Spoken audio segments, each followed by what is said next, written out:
Head region जो हम होता है हमारा, वो स्पेशली कफ का स्थान होता है। अब मान लीजिए हेयर फॉल स्टार्ट हो रहा है, अगर वो कफ ज़्यादा बढ़ जाता है तो वो एक लेयर बना देता है, तो नए फॉलिकल्स नहीं आ पाते, नए हेयर ग्रोथ नहीं हो पाता।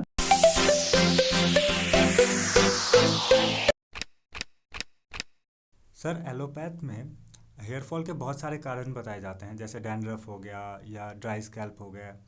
तो वैसे आयुर्वेद में तो 3 ही दोष होते हैं, वात पित्त कफ। तो ये कैसे हेयर फॉल को कॉज करते हैं? क्या आप इसको थोड़ा एक्सप्लेन करेंगे? आयुर्वेद में 3 ही प्रिंसिपल बताए गए हैं, वात पित्त कफ। पर वात पित्त कफ के भी अलग अलग 5 पार्ट बताए गए हैं। उसमें बताया गया है कि वात 5 तरीके का है, पित्त 5 तरीके का और कफ 5 तरीके का है।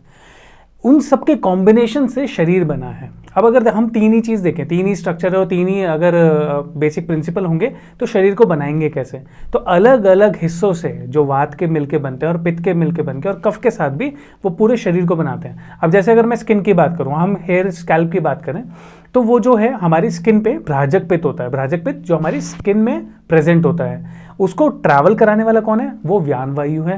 और कफ जो है प्रोटेक्टिव लेयर देता है, जो एक्सटर्नल स्किन पे रहता है। अगर इन सब का बैलेंस रहता है तो मतलब एक हेल्दी स्किन रहती है और फॉलिकल्स हेल्दी रहते हैं, जिसकी वजह से हेयर फॉल नहीं होता और आपके नॉर्मल हेयर ग्रोथ होती है। तो सर, जो अभी आपने भेद के बारे में बताया, ये कैसे जो हेयर फॉल है इनको कॉज करते हैं, मतलब इनका वर्किंग एक्शन क्या है? देखिए, जितने भी त्रिदोष है ना, अगर वो अपने सामान्य रूप में है, अब जैसे व्यान वायु है, व्यान वायु का काम यही है कि पूरे शरीर में वो रहता है, वो ट्रैवल करता है हर जगह अपने साथ, वो पित्त को, कफ को या वात के भी कुछ पार्ट्स को वो ट्रैवल कराता है। अब मान लीजिए हेयर फॉल स्टार्ट हो रहा है, तो हेयर फॉल स्टार्ट हो रहा है तो मतलब वहाँ पर जो सफिशिएंट रिक्वायरमेंट होनी चाहिए धातुओं की, या हम इन जनरल बोलें जितनी भी चीज़ें हैं, जो न्यूट्रिशन है, अगर वहाँ पे प्रॉपरली नहीं मिल रहा है तो वहाँ पे वो डिप्लीट होना स्टार्ट होगा, रिड्यूस होना स्टार्ट होगा, जिसकी वजह से हेयर हेल्थ रिड्यूस होगी।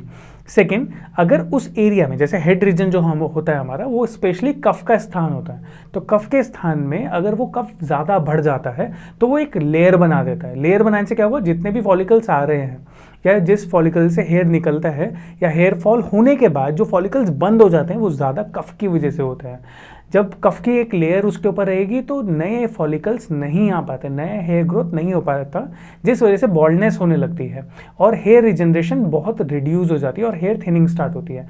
सेम ऐसे ही अगर पित्त डिस्टर्ब होता है, अगर व्यान वायु ट्रैवल करा रहे हो, पित्त डिस्टर्ब हो रहा है, तो पित्त की वजह से क्या होगा?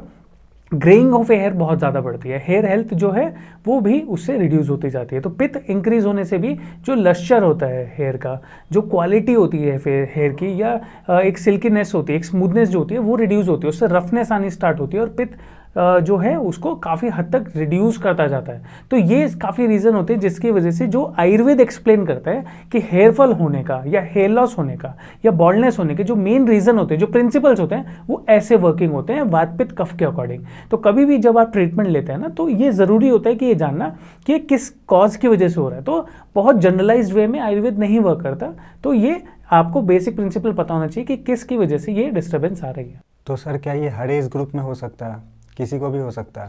देखिए, हेयर फॉल का ना कोई ऐसा क्राइटेरिया नहीं है कि इस एज के बाद होगा या कैसे होगा। यूजुअली पहले देखा जाता था कि आफ्टर 30s हेयर फॉल होना स्टार्ट होता था। आपके अगर 100 बाल डेली गिर रहे हैं और रीजनरेशन हो रहे हैं तो ये एक नॉर्मल प्रोसेस है, ऐसे ही होता है। हेयर फॉल होता है, वो नॉर्मल है, एक नॉर्मल प्रोसेस है। बट अगर वो रीजनरेट नहीं हो रहा है तो हम उसको काउंट करते हैं हेयर लॉस में। तो हेयर लॉस अगर आपको हो रहा है तो वो किसी भी एज ग्रुप में हो सकता है, क्योंकि आजकल जितना भी पोल्यूशन हो गया है, जंक फूड हो गया है, जो खाना पीना है, हमारा आहार विहार इतना डिस्टर्ब हो चुका है कि हमारी बॉडी में जो सफिशिएंट न्यूट्रिशन मिलना चाहिए, जो हमारे दोषों को बैलेंस रखे और धातुओं को पुष्ट करता है, वो चीज़ें एक्चुअली में मिल नहीं पा रही है। तो हम देखते हैं कि आजकल अर्ली एज में ही ग्रेइंग ऑफ हेयर बहुत ज़्यादा स्टार्ट हो गया है। हेयर फॉल फीमेल में भी, फीमेल पैटर्न बाल्डनेस और मेल पैटर्न बाल्डनेस, ये बहुत कॉमन हो गया, हमें देखने को मिल रहा है और यंगस्टर्स में ये बढ़ता जा रहा है। कुछ चीज़ें हैं जो रेगुलर हमें मिलती हैं, जैसे अगर वो हेरिडिटरी है, फैमिली टू फैमिली है, कि अगर आपको पता है ये है, तो वो चीज़ तो होती है और उसके रिवर्सल आप काफ़ी हद तक रिड्यूस कर सकते हैं, बट कंप्लीटली स्टॉप नहीं कर सकते। बट जो आपका इन जनरल आपको अगर हेयर फॉल हो रहा है तो उसको रिड्यूस किया जा सकता है। बट अगर हम इसको देखें यंगस्टर्स में ज़्यादा ये हो रहा है। सर, जैसा कि आपने कहा कि हेयर फॉल जो है रेगुलर बेसिस पे होता है, तो हमें कैसे पता चलेगा कि अब हमें ट्रीटमेंट की ज़रूरत है, या बॉडी कैसे साइंस देगी कि अब आप जाके डॉक्टर से विजिट कर लीजिए? जैसे कि मैंने आपको बताया ना कि हेयर फॉल डेली होता है, बट कब आपको डिटेक्ट होगा, कब आपकी बॉडी एक्चुअली साइन दे रही है कि अब आपको ट्रीटमेंट स्टार्ट करना चाहिए। एक्चुअली होता क्या है, अगर मान लीजिए आप जैसे पिलो यूज़ करते हैं, आपको पिलो पे ज़्यादा हेयर फॉलिकल्स दिखने लगे, आपको ज़्यादा बाल दिखने लगे, नहाते वक्त हेयर फॉल ज़्यादा दिखने लगा, और आप अगर अपनी ध्यान से अपनी स्कैल्प को देखेंगे, अगर उसके अंदर थिनिंग दिखने लगी, आपको गैपिंग दिखने लगी, या आप जब धूप में हैं तो आपको यार थोड़ा सा बॉल्डनेस दिखने लगी, तो इसका मतलब ये है जो आपके हेयर फॉलिकल्स हैं, हेयर्स हैं, हेयर स्ट्रैंड्स के बीच में गैप आना स्टार्ट हो गया। अब वो गैप आ रहा है, इसका मतलब रीजनरेशन वीक हो गया, रीजनरेशन पहले से कम है। तो वहाँ पे आपको ध्यान देना है कि अब हेयर लॉस आपका स्टार्ट हो रहा है, हेयर फॉल हो रहा है, तो वहाँ से आपको ट्रीटमेंट देना या अपनी बॉडी के ऊपर ध्यान देना स्टार्ट करना चाहिए। बहुत सारे ऐसे रीज़न ज़रूर होंगे जो ज़रूरी नहीं है कि आपके बॉडी को ड्रास्टिकली चेंज कर रहे हैं।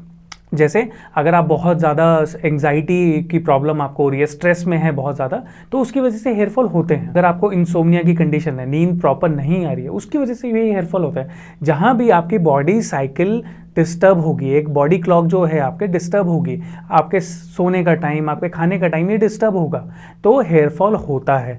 और अगर आप इसी को ही करेक्ट कर लें अर्ली स्टेज में, तो काफ़ी हद तक आप प्रिवेंट कर सकते हैं और रीजनरेट भी हो सकते हैं। और यंगस्टर्स में तो बहुत ईजी है, हेयर फॉल अगर हो रहा है और वो इन चीज़ों का ध्यान देते हैं, न्यूट्रिशियस डाइट ऐड करते हैं, बॉडी को हाइड्रेट रखते हैं, तो डेफिनेटली बॉडी धीरे धीरे बैलेंस आना स्टार्ट हो जाती है। जो भी दोष इम्बैलेंस हुए हैं वो कुछ चीज़ों की मदद से ही बैलेंस होना स्टार्ट हो जाती है। अगर बहुत ज़्यादा आपका स्कैल्प ड्राई हो रहा है तो आप समझिए कि वात बहुत ज़्यादा बढ़ा हुआ है, तो आपको थोड़ा सा ऑयलिंग की ज़रूरत है। अब बस ध्यान ये रखना है, अगर डैंड्रफ है आपको तो ऑयलिंग आपको ध्यान से करनी है, क्योंकि अगर डैंड्रफ है तो उससे ऑयलिंग करने से डैंड्रफ बढ़ सकता है। तो आप क्या करेंगे, मॉर्निंग में आप ऑयल लगाएंगे, मॉर्निंग में ऑयल लगा के आप 1 घंटा रखेंगे, फिर उसके बाद वॉश करेंगे। तो ऐसे करके आप अगर कुछ चीज़ें फॉलो करते हैं, कुछ बेसिक सी चीज़ें फॉलो करते हैं, तो डेफिनेटली आप हेयर फॉल को रिड्यूस कर सकते हैं। सर, तो ये जो ऑयलिंग के लिए आपने बताया कि ऑयलिंग मॉर्निंग में करें या नहाने से 1 घंटे पहले करें, तो हमें नाइट में ऑयलिंग क्यों नहीं करनी चाहिए? उससे क्या प्रॉब्लम्स होती हैं? देखिए, रात को अगर आप ऑयलिंग करते हैं ना, तो ये सबसे गलत मेथड है।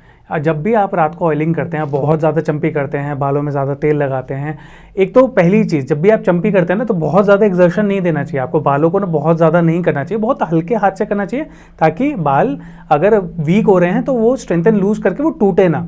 ऐसा ना हो कि आपकी चंपी की वजह से बाल टूट रहे हैं। दूसरा चीज़ ये ध्यान रखना चाहिए कि अगर आप रात को ऑयलिंग करते हैं तो ऑयलिंग करने की वजह से आपके चांसेस बढ़ जाते हैं कि हेयर स्कैल्प आपकी हेल्थ रिड्यूस होती है। अब रिड्यूस कैसे होगी, एक तो फेवरेबल मीडियम मिल जाता है। अगर आप पिलो यूज़ कर रहे हैं, पिलो के ऊपर आप लेटे हैं, उससे फंगल इन्फेक्शन क्रिएट होता है।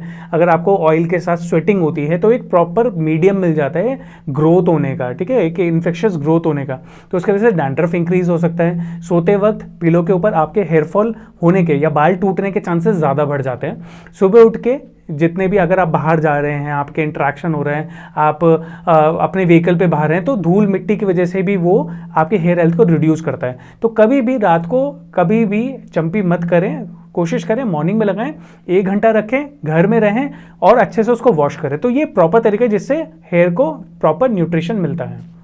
और सर, जिसका केस वर्स्ट हो चुका है, जिसकी बाल्डनेस स्टार्ट हो गई है, जिसको बाल्डनेस आ गई है, वो कैसे अपना ट्रीटमेंट करवाए, या वो कुछ घर में कुछ क्या करे जिससे उसको मतलब जो कॉन्फिडेंस उसका कम हो गया बाल्डनेस की वजह से, वो भी बूस्ट हो और हेयर ग्रोथ भी हो? पहले तो बहुत ज़रूरी है आप ये समझिए किस स्टेज पे है, क्या वो हेयर फॉल होना स्टार्ट हुआ है, हेयर लॉस होना स्टार्ट हुआ है, या बॉल्डनेस होना स्टार्ट हो गया।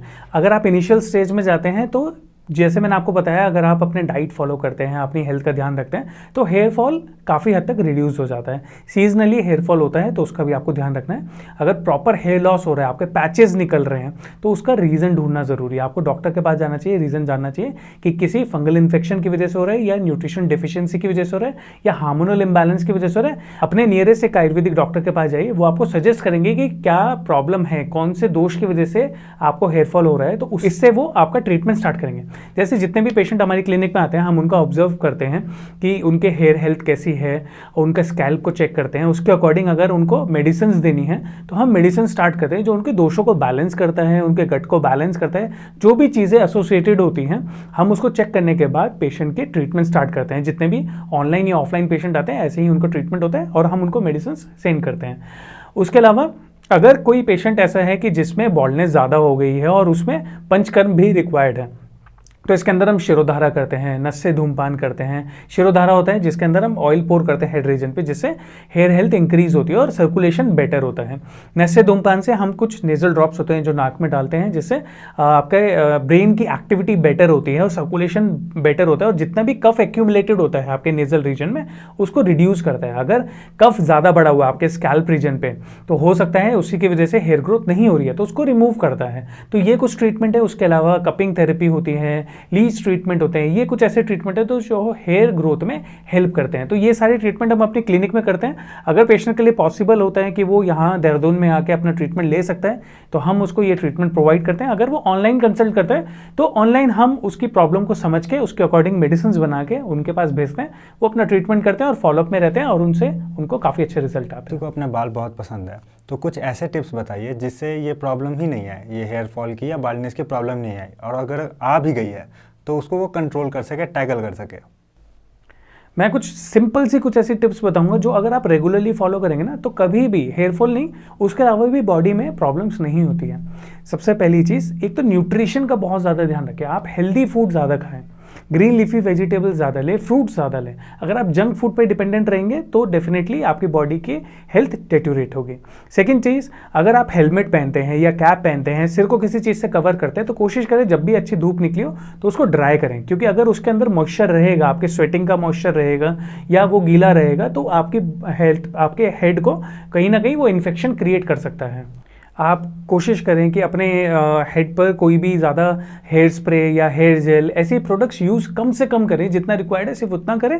या अगर आप यूज़ कर रहे हैं तो घर आते ही उसको हमेशा वॉश कर लीजिए। अगर ज़्यादा देर तक कॉस्मेटिक प्रोडक्ट्स आपके हेयर पे रहेंगे तो वो भी आपके हेयर हेल्थ को रिड्यूस करता है और स्कैल्प को बहुत ज़्यादा डैमेज करता है। फोर्थ टिप जो आपको फॉलो करनी चाहिए वो है आपको अपने आप को हाइड्रेट रखना है। जैसे गर्मियाँ आ रही है, आप अपने आप को अगर हाइड्रेट नहीं रखेंगे तो स्कैल्प भी ड्राई होगा, पूरी बॉडी ड्राई होगी, जिसकी वजह से जो आपके हेयर का एक लश्चर होना चाहिए, एक स्मूथनेस होनी चाहिए, वो रिड्यूस हो जाती है। तो हमेशा अपनी बॉडी को हाइड्रेट रखें। डेली पर्पज़ में आप जो ऑयल यूज़ कर रहे हैं, आप उसमें कोई भी ऐसा ऑयल यूज़ मत करें जिसके अंदर बहुत सारा ज़्यादा एसेंस हो, बहुत ज़्यादा खुशबू हो।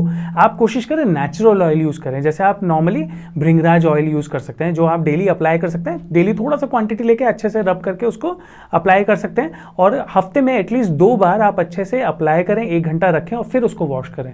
उसके अलावा आप नस से प्रैक्टिस कर सकते हैं, आप अणु तेल यूज़ कर सकते हैं। डेली आपको दोनों नाक में 2-2 ड्रॉप डालना है। ध्यान सिर्फ ये रखना है कि नस से ड्रॉप जब भी आप डालेंगे, आधे घंटे तक आपको कुछ खाना नहीं है, सोना नहीं है और नहाना नहीं है उसके एकदम बाद, और मिड टाइम में आप डालें तो ज़्यादा बेटर होगा। बहुत अगर ठंडा मौसम है तो उस टाइम कभी भी नहीं डालना चाहिए। अगर आप ये सिंपल से टिप्स फॉलो करेंगे ना, तो कभी भी आपके हेयर फॉल नहीं होगा और काफ़ी हद तक रिड्यूस होगा, और अगर होता भी है तो बहुत अच्छे से उसको बैलेंस किया जा सकता है। और इसी चीज़ों के लिए अगर आपको कभी भी कोई प्रॉब्लम है तो आप हमसे डायरेक्ट कॉन्टैक्ट कर सकते हैं। आप अपना अपॉइंटमेंट बुक कर सकते हैं, हमारी वेबसाइट पर जाकर आप अपना अपॉइंटमेंट बुक कर सकते हैं। डिस्क्रिप्शन में हम लिंक शेयर कर देंगे। और इन्हीं वीडियो के लिए अगर ऐसे ही आपको वीडियो पसंद आती है तो सबके साथ शेयर ज़रूर करें और चैनल को सब्सक्राइब ज़रूर करें।